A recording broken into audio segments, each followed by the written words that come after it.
Hello everyone. ये channel basically नया start करा गया है कुछ पर्पसेस के साथ।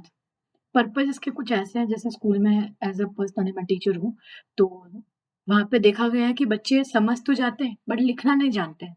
दूसरा, कोई समझा रहा है तो हम समझ जा रहे हैं, बट खुद से पढ़ के कैसे समझना है, एक एक वर्ड को हमें कैसे ग्रैस्प करना है, ये चीजें नहीं समझ पा रहे हैं। तो उन्हीं चीजों को देखते हुए, कमी फील करते हुए ये नया चैनल स्टार्ट करा गया है कि हम लाइन बाय लाइन पढ़ेंगे और पहले हम समझेंगे कि हमें एक-एक वर्ड कैसे कंज़्यूम करना है, एक-एक वर्ड को कैसे इमेजिन करना है और कैसे हमें उसको सर्च करना है, रियल लाइफ़ में देखना है। क्योंकि आपके चैप्टर में ऐसा कुछ भी नहीं है, जो रियल लाइफ़ में हो ही ना।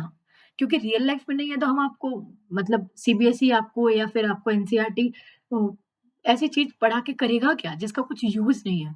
तो आपके सिलेबस में बिलीव मी जितनी भी चीज़ें हैं, सबका कुछ ना कुछ यूज़ है, कुछ ना कुछ पर्पस है, तो हम उस पर्पस तक पहुँचने की कोशिश करेंगे।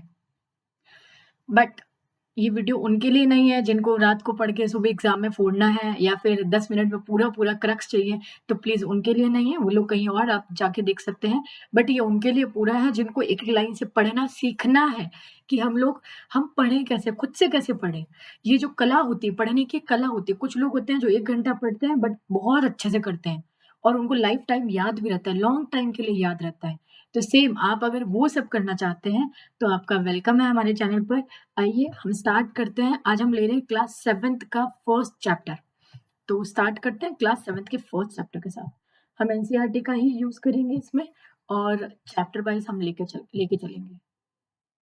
तो ये है अपना फर्स्ट चैप्टर क्लास 7th का। अब हम डिटेलिंग के साथ इसको पढ़ेंगे पूरा अच्छे से और जहाँ-जहाँ भी हमें ज़रूरत पड़ेगी हम पेन का यूज़ करेंगे, हाइलाइटर का यूज़ करेंगे और आप मुझे जहाँ भी सजेशन लगे आप चैनल पे बिल्कुल लिख सकते हैं, कमेंट के अंदर मेंशन कर सकते हैं। ठीक है? स्टार्ट करते हैं हेडिंग के साथ में। हेडिंग है आपकी ज्योग्राफिकल डाइवर्सिटी ऑफ इंडिया। जैसा कि मैंने कहा कि हम चैप्टर वाइज़ पढ़ेंगे इसको और वर्ड बाय वर्ड हम इसको समझेंगे। तो पहले हम इस ये चैप्टर है किस चीज़ के बारे में और हमें इस चैप्टर से क्या सीखना है, वो समझ लेते हैं। तो चैप्टर का नाम है geographical diversity of India. Diversity माने अलग-अलग चीज़ें। जैसे आप क्लास के अंदर लंच लेके आते हैं, सब लोग लंच लेके जाते हैं तो अलग-अलग टाइप का खाना लेके जाते हैं। तो अलग-अलग है, डिफरेंस है, यही डाइवर्सिटी है। अब आप इंडिया के लेवल पे सोचिए, थोड़े बड़े लेवल पे, क्लासरूम लेवल पे हो गया, बड़े लेवल पे सोचिए। आपके शहर में अलग-अलग दुकानें हैं। फिर आप इंडिया लेवल पे सोचेंगे तो अलग-अलग कल्चर है, अलग-अलग लैंग्वेज है, अलग-अलग ड्रेसिंग सेंस है, वो क्या है? डाइवर्सिटी है। Diversity on basis of cultures, diversity on basis of language, diversity on the basis of their interest, ये सारे के सारे डाइवर्सिटी है। बट हमें जो इस चैप्टर में समझनी है वो है ज्योग्राफिकल डाइवर्सिटी कि इंडिया की ज्योग्राफी कैसी है। अब ज्योग्राफी माने क्या है यहाँ पे? हम 6th क्लास से ज्योग्राफी खैर पिछले साल सिलेबस चेंज हुआ है तो ज्योग्राफी को मर्ज कर दिया गया है, बट हम एज़ अ ज्योग्राफी सब्जेक्ट को पढ़ने लग गए हैं।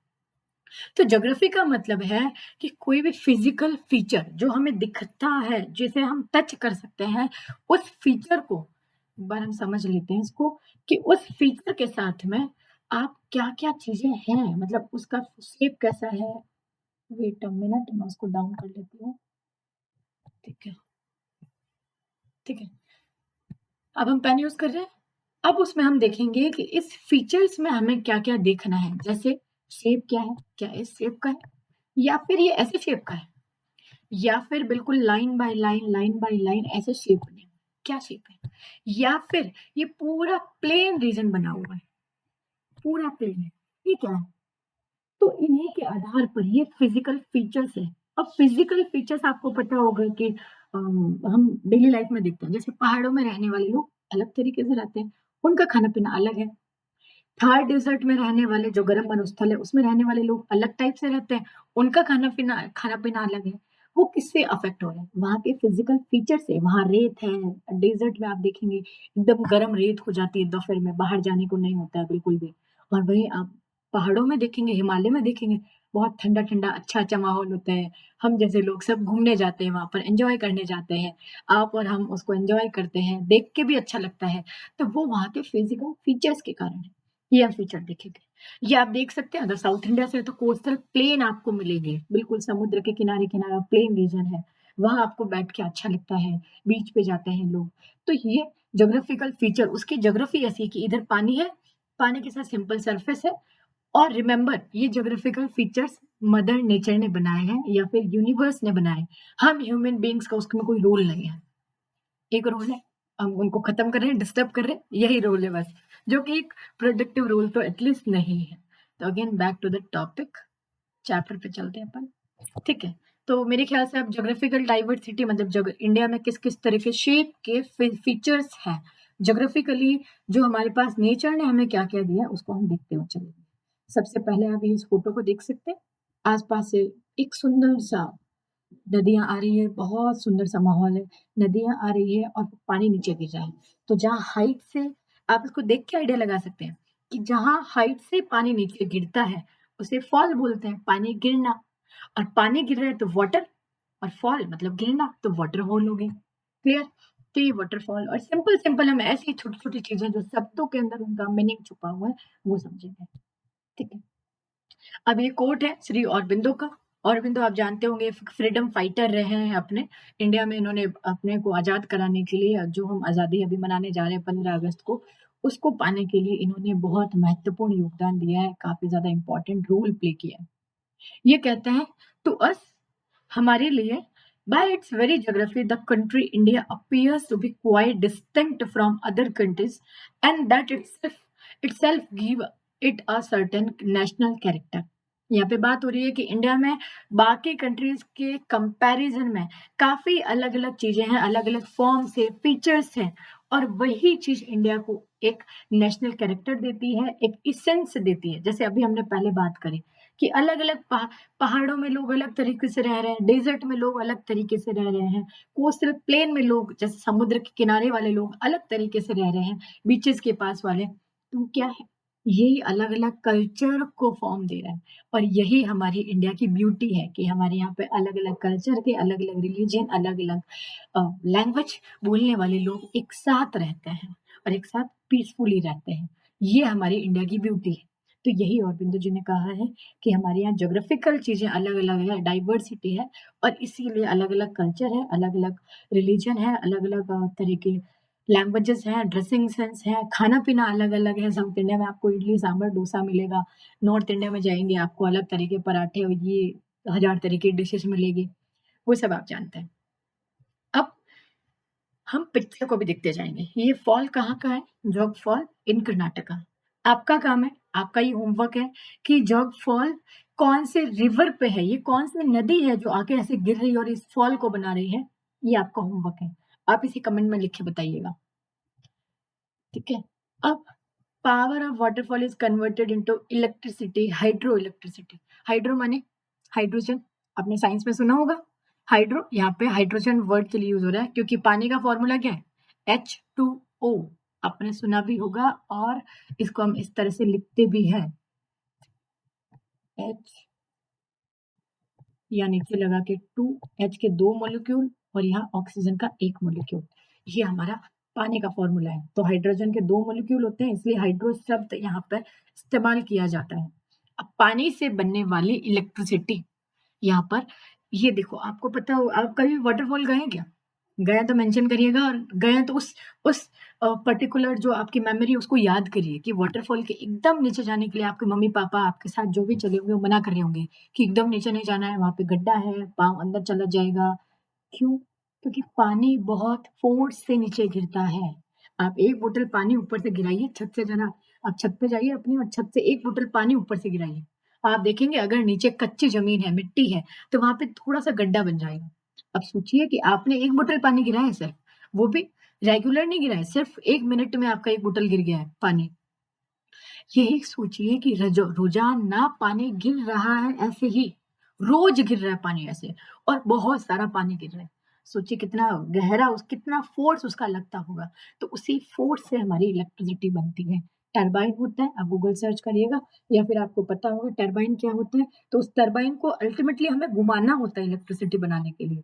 तो पानी गिरेगा, पानी के फ़ोर्स से टरबाइन घूमेगा तो हमारी इलेक्ट्रिसिटी बन गई।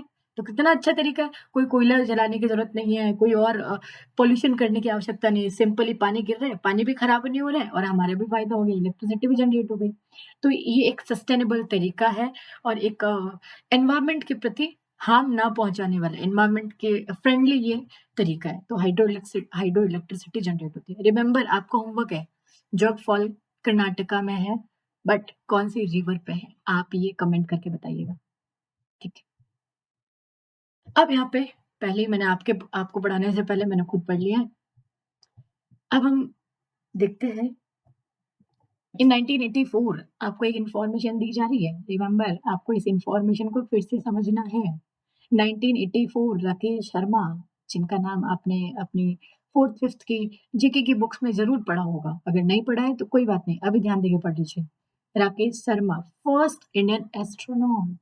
एस्ट्रोनॉट माने एस्ट्रोनॉट, तो एस्ट्रोनॉट वो लोग जो स्पेस में जाते हैं, मतलब जो आपका अर्थ का एटमॉस्फेयर है, आपको पता होगा अर्थ है, अर्थ के चारों ओर एक एटमॉस्फेयर है, जिसे अर्थ की ब्लैंकेट भी कहते हैं। जैसे हम ठंडियों में ब्लैंकेट में घुस के बैठते हैं, अभी हमारे यहाँ बारिश हो रही है, तो मे बी हल्की-हल्की ठंड, यहाँ पे हल्की-हल्की ठंड है, तो जो ब्लैंकेट ओढ़ने में मज़ा आएगा। वैसे ही अर्थ के चारों ओर एक ब्लैंकेट है, उस ब्लैंकेट के भी बाहर जहाँ ग्रेविटेशनल फोर्स आपका काम नहीं करता, ग्रेविटेशनल फोर्स कौन-सा?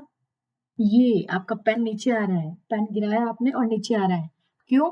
क्योंकि अर्थ के अंदर मैग्नेटिक कुछ फीचर्स हैं उसको वो पेन को खींच रही है। इसीलिए हम ज़मीन पे रुके हुए हैं, वरना हम भी उड़ रहे होते।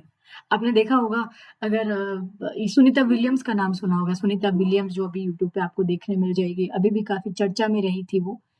स्पेस स्टेशन गई थी, स्पेस स्टेशन में आपको मिला होगा कि वो उड़ती हुई मतलब ऐसे चल नहीं पा रही है क्योंकि वहाँ ग्रेविटेशन फोर्स नहीं है, वो हवा में ऐसे तैर रही है स्पेस स्टेशन के अंदर ही, वहीं पे एक-एक बूँद पानी गिरा के ऐसे पी रही है। तो वो बड़ा इंटरेस्टिंग है, ज़रा सर्च करके देखना उसको। अभी नहीं, अभी वीडियो देखिए पूरा और अच्छे से समझिए, उसके बाद देखना है।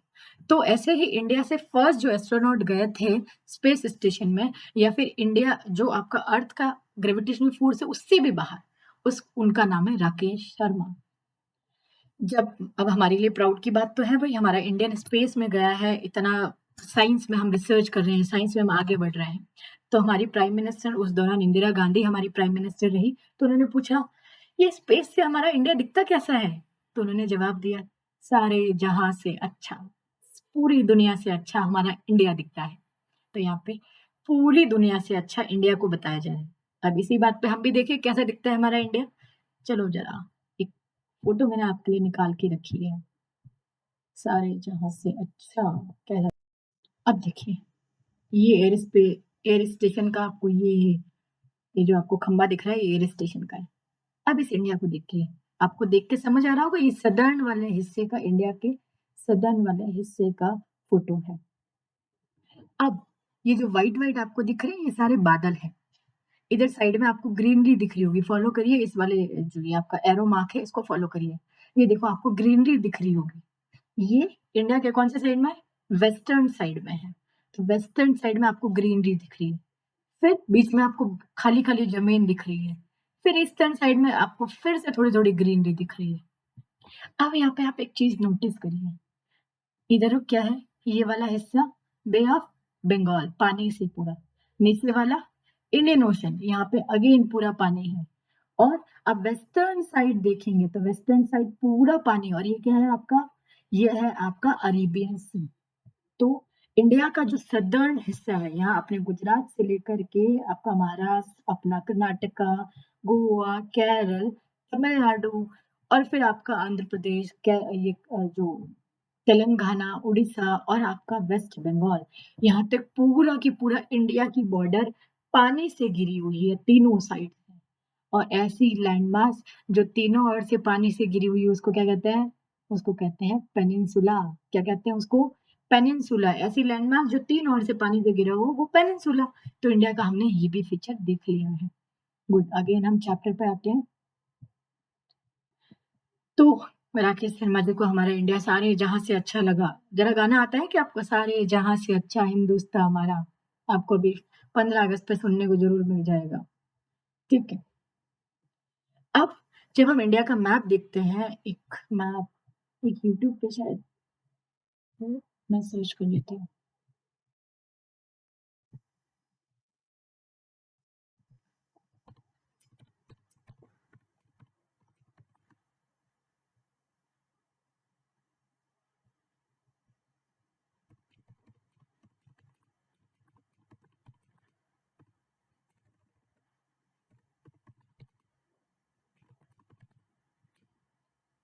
मैप दिखने को आपको रियलिस्टिक मैप हम ढूँढ रहे हैं।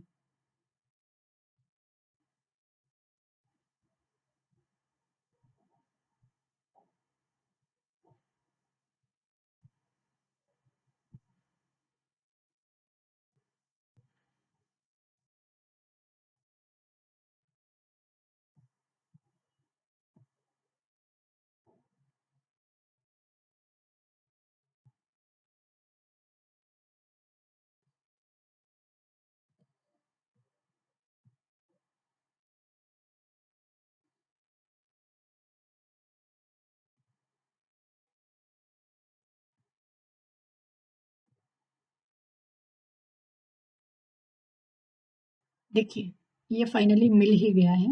इसको अपन थोड़ा-सा बड़ा कर लेते हैं। अब देखिए, ये ज्योग्राफिकल फीचर्स आपको दिख रहे हैं इसमें? एरो को फ़ॉलो करिए, ये पूरा हिमालय है। ये यहाँ से इंडिया की बाउंड्री के अंदर यहाँ से स्टार्ट होता है, अपने जम्मू-कश्मीर, लद्दाख से होते हुए उत्तराखंड, हिमाचल प्रदेश के बाद उत्तराखंड, फिर अपने बगल में नेपाल से होते हुए और थोड़ा बिहार की बाउंड्री से लगते हुए सिक्किम सिक्किम अपना इंक्लूड है इसके अंदर। सिक्किम के साथ में अपने नॉर्थ ईस्ट वाले स्टेट और ये जाते-जाते आपको यहाँ पूरा अंडमान और निकोबार ये अपने आइलैंड है। क्योंकि यहाँ पे क्या है? Bay of bay of Bengal. Okay, ये बीच में आपको और फीचर्स मिलेंगे। ऐसा लग रहा है एक टेबल रखी हुई है, लग रहा है? ऐसा स्ट्रक्चर रखा हुआ है और उसके बगल में 2 बड़े-बड़े एरियाज़ बनाए गए हैं। एक जैसे आपको ऐसे सिंपल दीवार होती है, दीवार के कोने जैसे चारपाई होती है, मान लीजिए ये मेरा फ़ोन का कवर है। ये देखिए, ये सिंपल सरफेस है, ठीक है? अंदर से ऐसे सरफेस है, ऊँचा उठा हुआ है नॉर्मल से और साइड में ये किनारी लगी हुई है। किनारी दिख रही है आपको ये वाली? ये किनारी लगी हुई है। वैसे ही ऐसे लग रहा है कि ये वाला बीच वाला अलग से ठोस हिस्सा बना हुआ है और सॉलिड सरफेस है और साइड में 2 किनारी लगी हुई है। एक इधर वेस्टर्न साइड में और ये वाली किनारी ईस्टर्न साइड में। रिमेंबर ये वाली किनारी हम फिर पढ़ेंगे इसीलिए बता रही हूँ। तो ये वाली किनारी लगी हुई है। फिर आपको यहाँ पे दिख रही होगी रेंज, ये अरावली रेंज। बाकी बीच में गड्ढा पड़ा हो, ये क्या है? ये रिवर्स फ्लो करती है यहाँ पर। ये गड्ढा नहीं है एक्चुअली। आप हाइट के अकॉर्डिंग देखेंगे तो हिमालय की हाइट बहुत ज़्यादा है। उसके कंपैरिज़न में ये बहुत नीचे है। आपका प्लेन जो बना हुआ है, जो नदियाँ आपका समतल ज़मीन बनाती है, ये बहुत नीचे बना हुआ है। इसीलिए ऐसा आपको फीचर में गड्ढा दिख रहा है। बट बहुत प्यारा मैप बना हुआ है। ये यूट्यूब से लिया मैंने किसी से, तो उनको thank you. Again come to chapter. अब आपने देखा कि कुछ आपको हाइट वाली जगह मिली, कुछ आपको मिली जो साइड बीच में से है तो ऊपर ही उठी हुई, लेकिन ऊपर से फ्लैट लग रही है। आपको ऐसे कोई बाउंड्री इस तरह से शेप बना हुआ नहीं लग रहा है। हम इसको यहाँ पे बना के देखते हैं। जैसे कुछ चीज़ें हैं,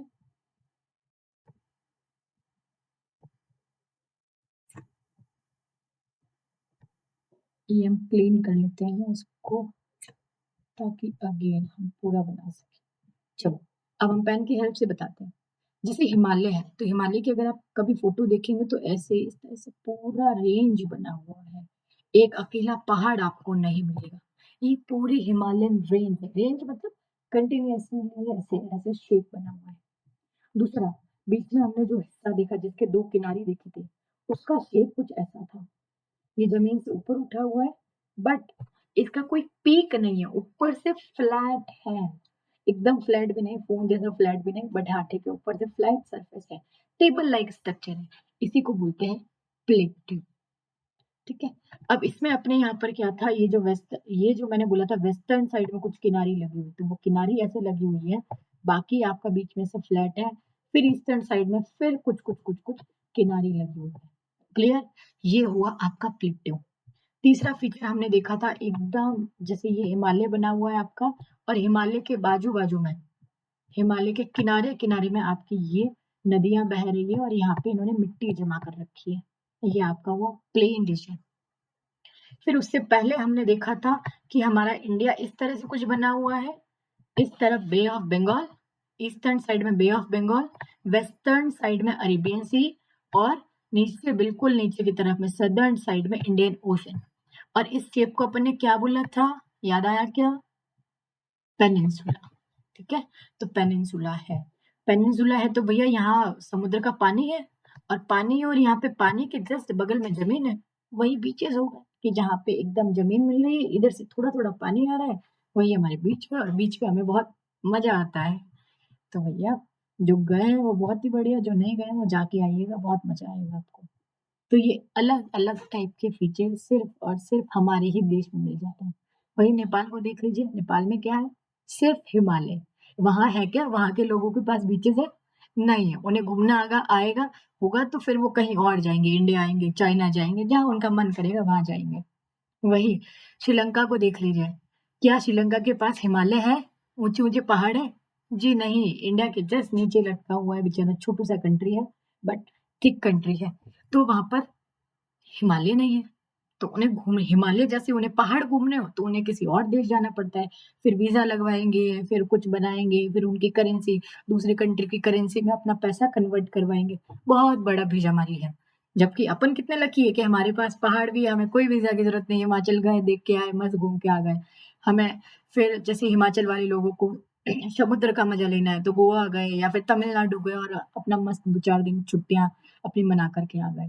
वहीं डेज़र्ट का भी अपना मज़ा है, तो डेज़र्ट में भी आप ठंडियों में गर्मियों में बिल्कुल नहीं जाना है डेज़र्ट में, ठंडियों में जाएँगे, तो ठंडियों के दिनों में आप जाइएगा राजस्थान और मस्त मज़े करिए वहाँ पे। वहाँ का कल्चर, वहाँ का डांस, वहाँ का खाना, वो सब उसका आनंद लीजिए। फिर वही आपको प्लेन रीजन में जाना है, जहाँ नदियाँ जा रही हैं, नदियों की पूजा हो रही है, तो आप जाइए बनारस के घाटों पर, आपको बनारस मिल जाएगा। अब वहाँ पे आपको नदियाँ मिलेगी, नदियों की शांति, कल-कल करती आवाज़ जो उनकी होती है, उसकी एक सुंदरता है। फिर आपको पहाड़ों के बीच में लेक देखनी है, सुंदरता देखनी है, बहुत घने-घने जंगल और बायोडायवर्सिटी देखनी है। बायो मतलब लिविंग थिंग्स और डायवर्सिटी मतलब अलग-अलग टाइप की लिविंग थिंग। तो आपको अगर बायोडायवर्सिटी देखनी है, तो जाइए अपने नॉर्थ ईस्ट, वहाँ का अपना ट्राइबल कल्चर, ट्राइबल आर्ट, वहाँ का फूड अलग, सब कुछ अलग पूरा की पूरा उनकी एक दुनिया है। वहाँ जाइए, वो सुंदरता आपको मिलेगी। तो ऐसे करके हमारे इंडिया में ही अलग-अलग तरह की चीज़ें हमको मिल जाएगी। कितने लकी हैं हम। इसीलिए बोला राकेश शर्मा ने सारे जहाँ से अच्छा। जी, हम बिल्कुल सारे जहाँ से अच्छे हैं। अब हम देखते हैं कि India is 7th largest country in the world. देखो, हमने 7th लार्जेस्ट तो याद कर लिया। हमने यहाँ देखा है, देखो मैंने भी हाइलाइट कर दिया 7th largest country in the world. 6 कौन है? ये भी तो सवाल आना चाहिए। तो हमारे दिमाग में क्वेश्चन आना चाहिए कि 6th लार्जेस्ट कंट्री कौन-कौन से हैं? ठीक है? ये आपका होमवर्क है। अब 6th largest country in terms of area, तो ये आप निकाल के ले आइएगा। फिर अलोंग विद इट्स नेबर अपने पड़ोसी की बात हो रही है। अपने पड़ोसी कौन-कौन है? देखो ज्योग्राफी जब भी पढ़ते हैं तो डायरेक्शन हमेशा ध्यान रखते हैं। बिना डायरेक्शन में बोलूँ इधर, उधर और अभी मैं उस तरफ उल्टा मुँह कर लूँ तो मेरा इधर तो इधर हो गया ना, मेरा राइट तो इधर हो गया, लेफ्ट उधर हो गया। तो आपको डायरेक्शन हमेशा याद रखना है। तो यहाँ पे हम स्टार्ट करते हैं वेस्टर्न साइड से। वेस्टर्न साइड जैसे मेरा इंडिया का अपना मुकुट है ना, वैसा मेरा सर मान लीजिए। वेस्टर्न साइड इधर पाकिस्तान, इधर छोटू-सा टच होता है थोड़ा-सा अफ़गानिस्तान और बड़े से हिस्से में टच होता है आपका चाइना। फिर मेरे कंधे पे बैठा हुआ नेपाल, फिर मेरे कंधे को ऊपर उठा लेती हूँ थोड़ा-सा, तो ये हिस्सा जो बीच में उठा हुआ अपना सिक्किम और उसके बगल वाला जो थोड़ा-सा एरिया है वो है अपना भूटान और भूटान के आगे और आप नीचे उतरेंगे तो म्यांमार। भैया इतनी मेहनत क्यों करनी है? मैप देख लीजिए ना मैम, आप बिल्कुल सेंस नहीं लगा रही है। तो भैया हम मैप निकाल लेते हैं।